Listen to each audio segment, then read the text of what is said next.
Hi guys, thank you so much for clicking the video. So for today's blog, guys, let's try to talk more about stress, okay? Because I hope you've seen the first video. We talked about stress, right? So now we're gonna talk more about it because that's actually the main reason why a lot of customer service representatives or call center agents actually resign, okay, in in a call center company. You know why, guys? You might be thinking that you will just say stress. Yeah, it's manageable, but you know how hard stress, guys, in a call center? Guys, it's really killing you in a sense. It's more like a killer because the stress there is not only that you will speak to the customer, guys, which is already stressful because of course they're frustrated, galit na sila, right? Galit na sila, kakausapin mo. But there are still metric system. Alam niyo yung metrics, guys, para siyang score, okay? You have a score system that you have to keep up in order for you to continue working. It doesn't matter if you really know how to speak the language, if you're really good at English, okay? If you can speak fluently, it doesn't matter, guys. All right? If you're not actually hitting your metric. Okay? Your metrics. Parang ganito yan, guys. Bibigyan kayo ng score. Kunyari, dapat kausapin nyo lang yung customer every 4 to 5 minutes lang per customer. So, meron kasing mga ibang customer, guys, na ang kukulit. Talagang you will end up talking to them for hours or for a couple of minutes. Yung iba naman, mga 20 minutes.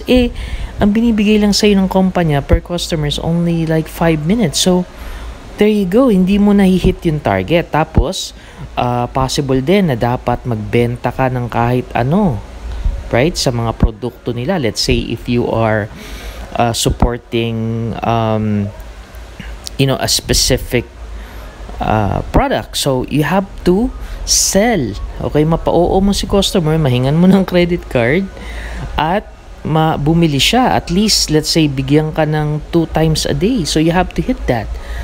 Right? And on top of that, guys, yung attendance mo pa. So, kagaya ng you don't have to be late. Okay? Tapos, dapat lagi kang on time. Mag-break ka, 15 minutes lang. Tapos, babalik ka within an hour. Pag hindi mo na hihit yun, dali ka na naman doon. So, that's the reason why, guys. Okay? Yan yung matitindi. Yung ibang company, bibigyan ka lang ng 3 months to hit those mark. Dapat laging perfect yun. If not, guys, papapilang ka nila. Papel means that it's a report wherein you could be fired. Pwede ka mawala ng trabaho. Okay? Maraming ganyan. Maraming nawawala ng trabaho sa call center because of their performance. Okay? So, yan, guys, yung matindi. Kasi, paano kung naka 2 months ka na, hindi mo na-hit yung target mo? So, 1 buwan na lang, wala ka ng trabaho kasi masisisante ka, right? Kasama yan sa kontrata na pinirmahan mo. Kaya yun yung mga matindi ron. Kaya yung ibang mga tao talaga, natatakot na sila and, they ended up resigning. Sinasabi lang nila, they have different, situations na dapat nila i-fulfill. But actually, yun. Kasi, they can't keep up with the metric. Right? So, yun talaga, yun yung matindi doon. Yun yung matindi na hindi naiintindihan ng mga wala nakatry ng call center. Okay? Sa amin nga, guys, matindi rin yung metric system namin. Napakatindi. You have to sell. Dapat hindi mo na tumawag si customer within 3 days. Dati nga 7 days yan. Alam mo yun, maraming metrics sa amin. Kaya medyo malaking sweldo dahil malaki yung hinihingi ng American clients natin. Okay? So, yan yung actually yung gusto kong i-emphasize sa inyo na hindi siya ordinaryong stress. On top of yung everyday life mo, okay, yan pa yung magiging kasunod, yan pa yung magiging kaagapay mo, okay, habang nag-work ka sa call center.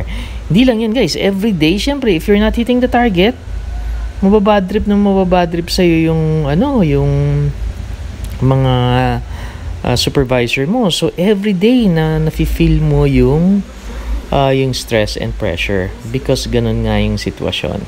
Okay?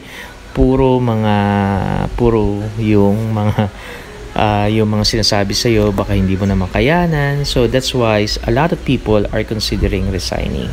Now, paano magandang gawin dito? Call center guy. Okay. For me guys, as I mentioned on the first vlog, hopefully you're able to watch it. Gawin niyo muna yung mga basic, okay? You have to take care of yourself, like sleeping, right? As I mentioned, you have to sleep for at least a few hours a day, like at least minimum of 5 hours a day, yung quality sleep, right? And at the same time, dapat, you have to think positive, okay? Because there will really come a time, guys, na talagang walang positive na eh. Wala nang umiisip ng positive para sa'yo. So, you have to always have your own back. Okay.